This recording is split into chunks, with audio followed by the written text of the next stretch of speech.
What's up everybody, welcome back to the building of Freynos Kingdom.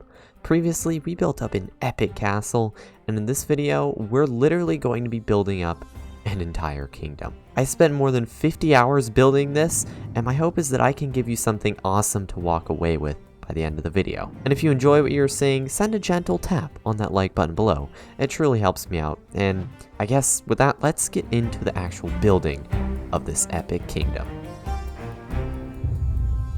Now originally, I wanted episode 3 of Freynos Castle to actually just be about interiors and building up lore, so I started with the waterfall. But obviously, this is now called Freynos Kingdom, and yeah, I got carried away and built a kingdom. Oops. But yeah, we're probably going to get to interiors, maybe, in the next episode. Now, still thinking about lore, I was kind of thinking I would add a big ruined tower on that sort of peninsula rock thing. I don't know, I guess that's what you would call it. And the big waterfall going through the castle is actually a magical catastrophe. And the idea was that this ruined tower is somehow connected? Something story? I don't know. Now here I'm actually building up a small marketplace, and the idea is that this marketplace is going to be super overcrowded. Because, well, this castle, nobody can get through it because there's a massive waterfall just rushing its way down there and causing a lot of damage. I must have made a decision in my head because then I was like, no, I don't want to do castle interiors. And, you know, I just started placing some blocks over on this right side and going absolutely crazy, and which is why we now have a kingdom. And of course, amplified terrain is kind of crazy, so it was going to need a lot of terraforming to get ready to fix so we can build stuff on it. And then I planned to do stuff on this left side, but I realized I would have like a 30-minute video if I did that, so yeah, we might just have to save that for another time. But the ground cover I was using was just a mix of a clay, snow, podzol, and coarse dirt kind of thing, and it turned out alright. I use this type of ground cover all over the entire kingdom. Now I wanted to make a sort of wall around the kingdom, so first we needed to actually make the towers. And I tried to go for something pretty basic because I didn't really want the towers to stand out too much, because we were going to have buildings on the inside. Now if you can't tell, I really like doing things in wool. I think it helps me get the shape right for what I want to do, and so that's what I did with the walls. We're going to go in later and texture them. Continuing on, I found actually that not doing diagonal walls, like doing straight, flat walls, was really boring.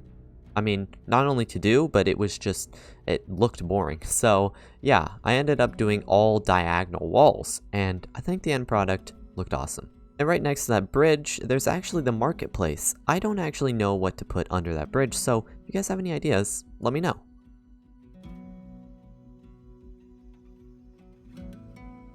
And now it's finally time to start putting in some buildings. I honestly didn't really have any plan. I kind of was just like, yeah, I want to build some medieval houses.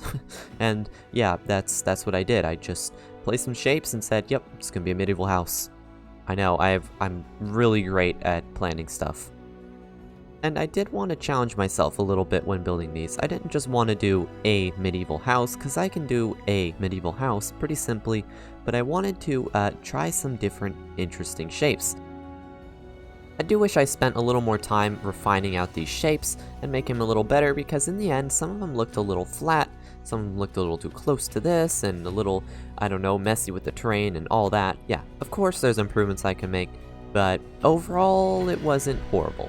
I suppose the one thing I would try to improve on is just spending more time on the shape and structure of the whole area, because it felt a little rushed.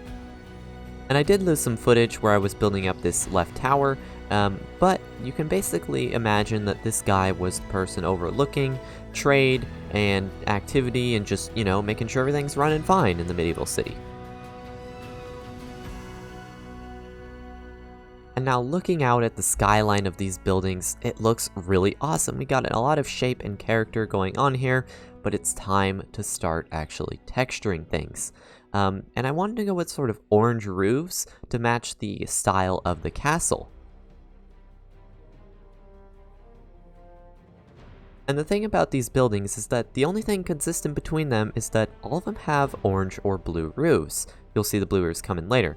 But I honestly probably would have stuck to more of a style with these if I went back and did it again. But I think that's the cool thing about building, you know? You try one thing and you learn from it, and it's great. Now earlier I said that some of the spots were going to look a little flat because I didn't do the shaping very well, and that's just like this spot here. But I learned from it. I won't make that mistake again when building a medieval city or town or whatever we're gonna call this place. But hey, once it's all said and done, the shapes start combining together, everything looks alright, and at this point in the build, I was feeling pretty good about it. And now let's start speeding things up because it's going to be a lot more of the same, a lot more texturing, and I just want to get it done and show you guys the end product.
Alright, and check it out, everybody. The castle, oh no wait, sorry, not castle, we didn't do anything on that today.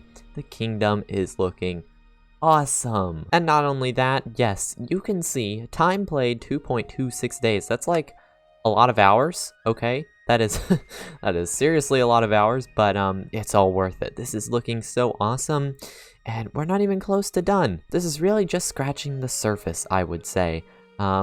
Yeah, and there's obviously things I would want to change and improve about it, but, you know, such as building, you know? There's always gonna be things you want to improve about your build once it's actually done. Ah, yes. But think, guys, we could expand all the way out here. We could even expand off this way, and there's plenty of room down there. Oh, there's so much room for expansion, and we haven't even scratched the surface on the story of this place. But in saying all this, I'm basically saying, hey, there's probably going to be a part 4 to this, and hopefully we'll actually get to interiors, because I do want to do them. I do want to do them, but I just, you know, didn't want to do them this episode. Yeah, ha ha ha. But you know, there's a lot you guys can come and see about this build. What is that there? Oh, that's just seagrass. I don't know what I was looking at. Seagrass, apparently.